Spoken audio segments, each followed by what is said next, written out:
안녕하세요. 암레슬링 유튜브 제약항입니다. 그간에 개인 사정으로 인해서 영상이 조금 뜸했습니다. 저는 대학생이라서 개강 준비도 해야 되고 그 외에도 여러 가지 개인 사정들이 겹쳐서 영상을 좀 올리지 못했어요.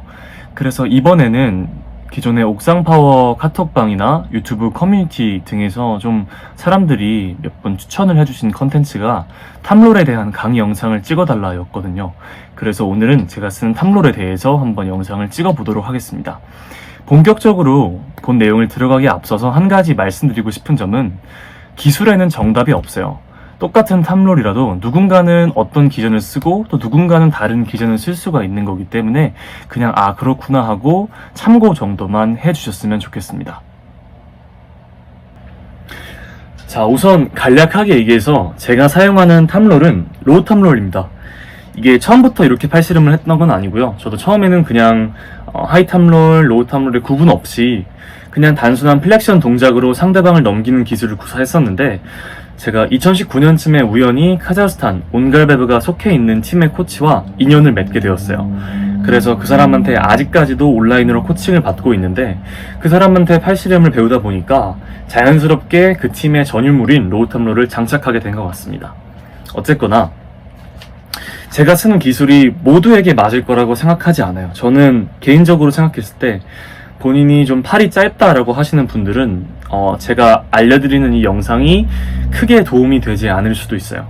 이거는 조금 알아두셨으면 좋겠고, 일단 첫 번째로 제가 가장 먼저 강조하고 싶은 거는 이 엄지와 검지를 잘 지키는 거예요. 이거는 훅도 마찬가지고 모든 팔씨름의 동작에서 가장 중요하게 여겨지는 것들 중에 하나인데, 탐롤 같은 경우는 이 엄지와 검지로 내가 단단하게 그립을 잡고 상대방의 손에 회전을 주면서 그립을 깨고 본인의 각을 만들어 오는 기술이에요. 그렇기 때문에 이 엄지와 검지를 내가 만약에 깨게 된다, 스스로가 엄지를 빼거나 상대방의 공격에 의해서 손 각도가 벌어지게 되는 경우에는 절대로 좋은 각을 만들 수가 없습니다. 그렇기 때문에 항상 이 엄지와 검지를 유지하는 연습을 하셨으면 좋겠어요.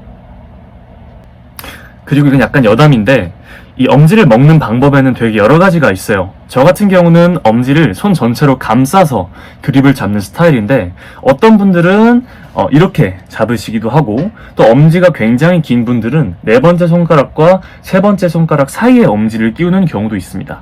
이거는 그냥 본인이 실전 테이블에서 해보시고 여러 번 한번 탐롤을 써보시고 자기한테 맞는 그립을 사용하시면 좋을 것 같습니다. 온갈베브 아니면은 마그잔, 탈갓 같은 카자흐스탄 선수들은 전부 다 엄지를 이렇게 감싸서 쥐는 그립을 사용한다라고 알고 있고, 이라클리나 레반 같은 경우는 이 중지와 검지 사이에 엄지를 껴서 그립을 잡는다라고 알고 있습니다. 두 번째로 탐롤에서 중요하다라고 제가 생각하는 것은 엘보 무브입니다. 엘보 무브는 우리가 이 정사각형 패드를 얼마나 효율적으로 사용할 수 있는지에 대한 되게 중요한 척도라고 생각을 하고 있습니다. 저 같은 경우는 엘보 무브를 크게 두 가지로 나누어서 보통 설명을 하는데요. 첫 번째는 그냥 가운데에서 엘보를 놓고 뒤로 백프레셔와 플렉션과 함께 쭉 가져오는, 이게 가장 기본적인 무브라고 설명을 하고 있습니다. 가운데다 엘보를 놓고 최대한 척골을 세워서 탑을 단단하게 잡은 다음에 뒤로 쭉, 이런 포지션이 만들게 되면 상대방이 훅을 쓰든 탑롤을 쓰든 일단 안정적으로 내 몸 쪽으로 팔 각도를 가져왔기 때문에 그 뒤에 핀을 이렇게 하든 뒤로 돌려서 하든 사이드로 하든 그거는 본인이 마음대로 하시면 됩니다. 두 번째 동작은 팔꿈치를 패드 가운데에다가 위치하는 것이 아니라 패드 안쪽에다가 이런 식으로 위치를 하는 무브입니다. 이 무브의 장점은 가운데에다가 공격적으로 위치를 했을 때보다 조금 더 디펜스에 용이하게 팔 각도를 세팅을 할 수 있다라는 장점이 있습니다. 이렇게 팔을 패드 안쪽에 놓게 되면 삼도와 등이 조금 더 단단하게 붙어서 링크를 걸 수가 있고, 우리가 백프레셔를 당겼을 때 조금 더 안정적으로 디펜스 포지션을 만들 수 있다는 장점이 있습니다. 본인이 만약에 탑롤러인데 후커나 프레스를 막기에 지금 내 탑롤이 조금 부족한 것 같다 라고 생각하시는 분들은 제가 방금 알려드렸던 팔꿈치를 안쪽에 놓고 삼도와 등 쪽으로 더욱더 단단하게 링크를 걸어서 상대방의 포지션을 깨는 이러한 탐로를 연습해 보시면 훨씬 도움이 많이 될 것 같습니다. 마지막으로 탐롤에서 제가 중요하다라고 생각하는 부분은 사이드 프레셔입니다. 탐롤인데 사이드 프레셔가 왜 중요해요? 라고 물어보시는 분들께 간략하게 설명을 드리겠습니다.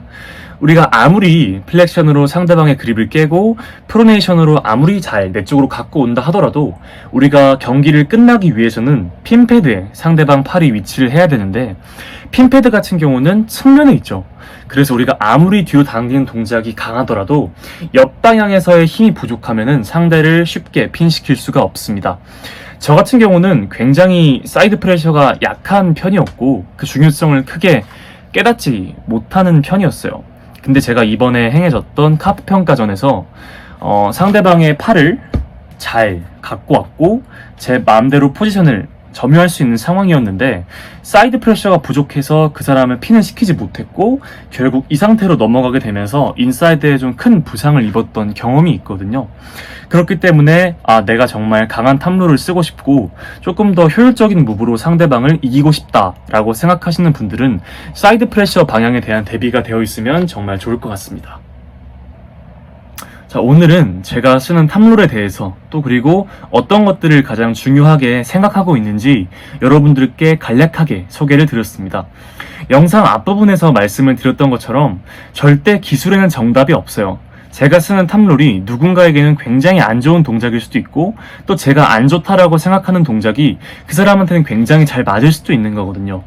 그렇기 때문에 무조건적으로 따라 하실 필요는 전혀 없고 그냥 그렇구나 하고 조금 도움이 되는 부분이 있으면 참고 정도만 하셨으면 좋겠습니다. 오늘은 제가 후시 녹음이 아니라 직접 카메라에 대고 말을 하고 있어서 조금 소리가 안 좋게 들릴 수도 있을 것 같은데 영상 끝까지 봐주셔서 너무 감사드리고 조만간 더 좋은 컨텐츠로 찾아오도록 하겠습니다.